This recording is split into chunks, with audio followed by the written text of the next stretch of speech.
Y concluyó diciéndole: ustedes no pueden saber con su racionalismo nada sobre la verdad, sobre el alma, sobre el espíritu. Porque la mente racionalista no puede saber nada de esas cosas. Bueno, habló aquel hombre con mucha elocuencia y luego se retiró. Se apartó definitivamente de todo escolasticismo. Prefirió dejar a un lado el racionalismo subjetivista y permitir o desarrollar en sí mismo, mejor dijera, aquella facultad del ser ya citada por mí, que se conoce como percepción instintiva de las verdades cósmicas, facultad que otrora tenía la humanidad en general, pero que se atrofió conforme el yo psicológico, el mí mismo o el sí mismo, se fue desarrollando. Aquel sabio asirio, educado en Egipto, dicen que apartado de toda escuela, se fue pues a cultivar la tierra y a confiar exclusivamente en esa prodigiosa facultad del ser conocida como percepción instintiva de las verdades cósmicas.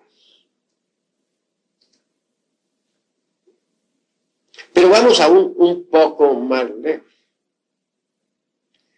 Hay una mente diferente a la mente sensual. Quiero referirme en forma enfática a la mente intermedia.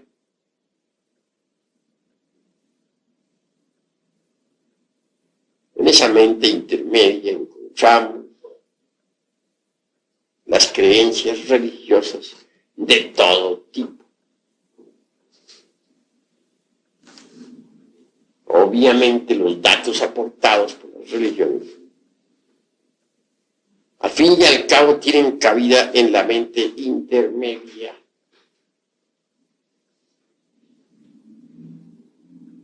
Y por último existe la mente interior.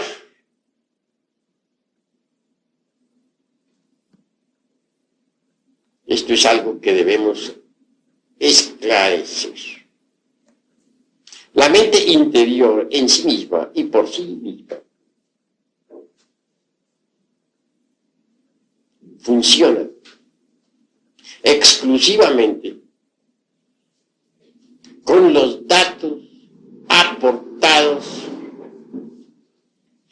por la conciencia del ser.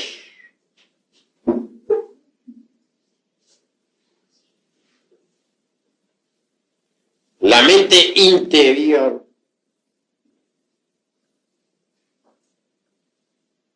no podría jamás funcionar sin esos datos que proporciona la conciencia interior del ser. He ahí las tres mentes. La mente sensualista en el Evangelio es conocida con todas sus teorías y demás como la levadura de los saduceos. Jesús el Cristo advierte diciendo: cuidaos de la levadura de los saduceos, es decir, de las doctrinas materialistas, ateístas, como la dialéctica marxista. Ese tipo de doctrinas corresponde exactamente a la doctrina de los saduceos, de que habla el Cristo. Mas también advierte el Señor de perfección sobre la doctrina de los fariseos.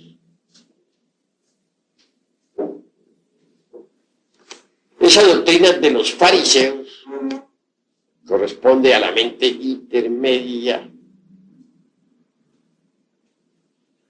¿Quiénes son los fariseos? Son aquellos que asisten a sus templos o a sus escuelas, religiones, sectas, etc., para que todos los vean. Escuchan la palabra, pero no la hacen dentro de sí mismos. Son como el hombre que se mira en un espejo y da la espalda y se va. Únicamente asisten para que otros los vean.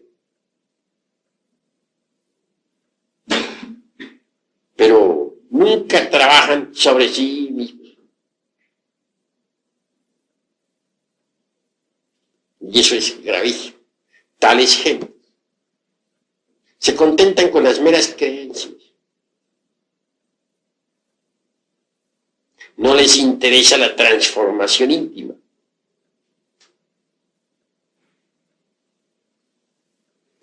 Total, pierden su tiempo miserablemente y fracasan. Cuidémonos pues de la levadura de los saduceos y de los fariseos. Y pensemos en abrir la mente interior. ¿Cómo la abriremos? Pues sabiendo pensar psicológicamente. Ustedes aquí reciben clases para el pensar psicológico. Si uno aprende a pensar psicológicamente, logra al fin abrir la mente interior. La mente interior,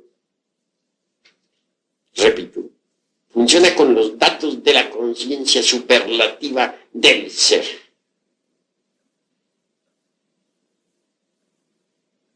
Entonces, experimenta, gracias a eso, la verdad de los diversos fenómenos de la naturaleza.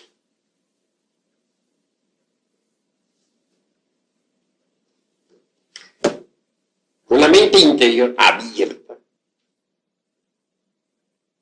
podemos nosotros hablar, por ejemplo, sobre la ley del karma.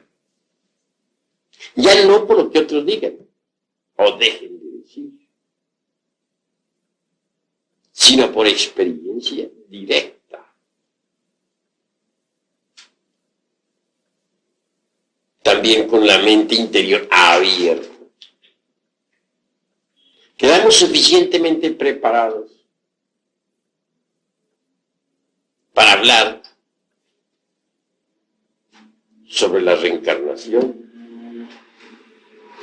o sobre la ley del eterno retorno de todas las cosas, o sobre la ley de la transmigración de las almas, etc. Pero repito, ya no basados en lo que leímos o en lo que escuchamos de algunos autores, sino en lo que por sí mismos experimentemos de forma real, directa. Eso es obvio. Don Emmanuel Kant, el filósofo de Königsberg, hace pues una distinción clara entre la crítica de la razón práctica y la crítica de la razón pura. No hay duda de que la razón subjetiva, racionalista, jamás podría aportarnos nada que no perteneciese al mundo de los 5 sentidos.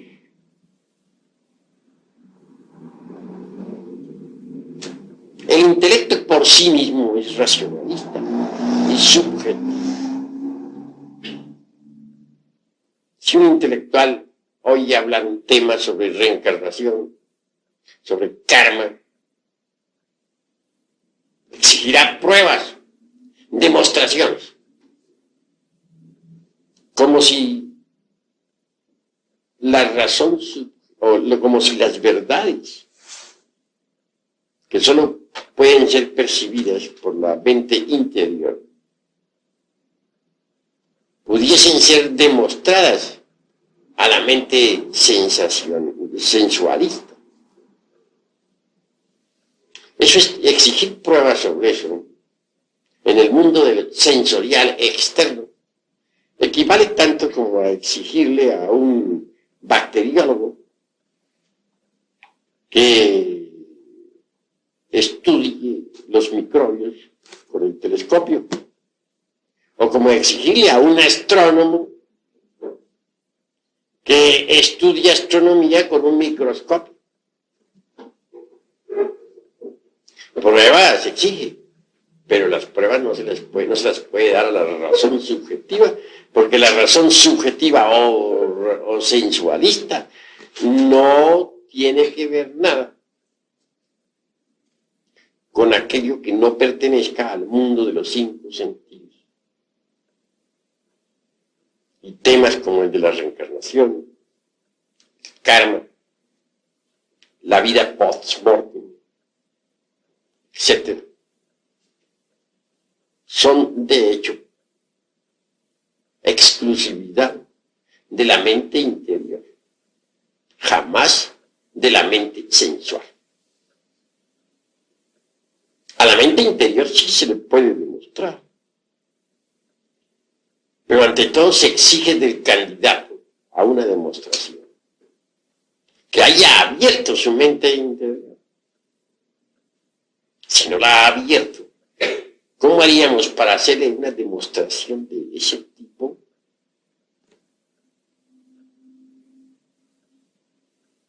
Obviamente aquello sería imposible, ¿verdad?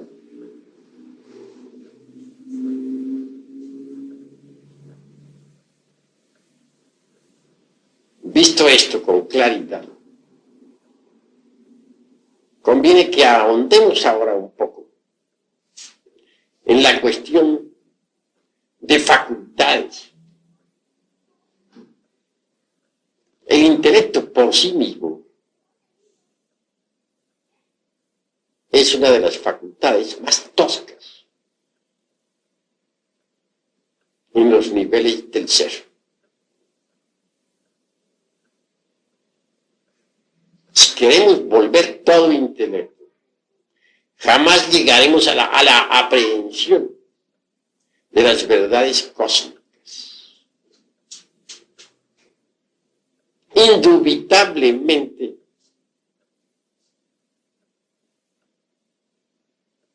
existe, más allá del intelecto, otra facultad de cognición.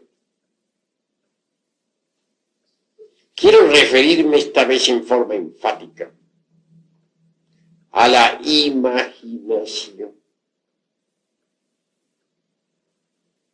Mucho se ha subestimado a tal facultad.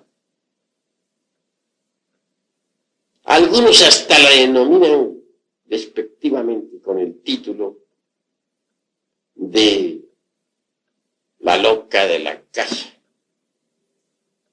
Título injusto, que si no fuera por la imaginación,